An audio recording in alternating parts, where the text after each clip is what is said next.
Ako menotel ne jodito mag doho mapacho kae awayanga romo mokelo kanyakla apisas mag doho nyamago marango buche matinde doho matindo mapacho ka mong'ere kaka small claim courts. Doho no opuo kuom kawo kinde matino mar ndalo 60 e yalo kendo golo duoko ne buche mochwalre. E romono, ogai mar doho Martha Koome ne olero kwan mag doho matindo ma osechuogi e kor gwenge mopogore ka onyiso okenge ma gisegoyo kaka bad sirkal mar doho.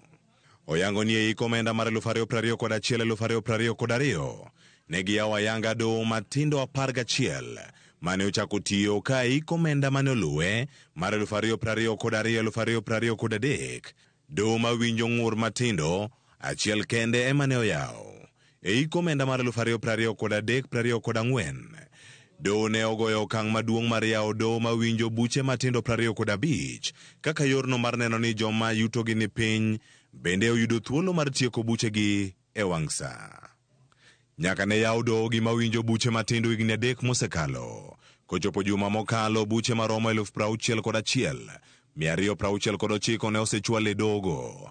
Ka buche 50,666 ne owinji kendo ne otieki.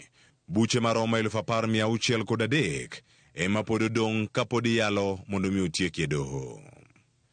Yangore bende ni joma mine ma kwan gi ni malo osebedo ka tiyo gi chenro doho mawinjo buche matindo ka kwan no nyaka dwe mokalo ne romo 7,439.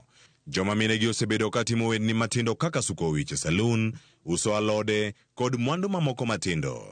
Kaka yorno mar gero uchumi mapacho ka, ogai mar doho Martha Koome wacho ni omenda maromo bilion 9.3 oseduok ne ji kaka yorno mar bero kendo tego uchumi mapacho ka.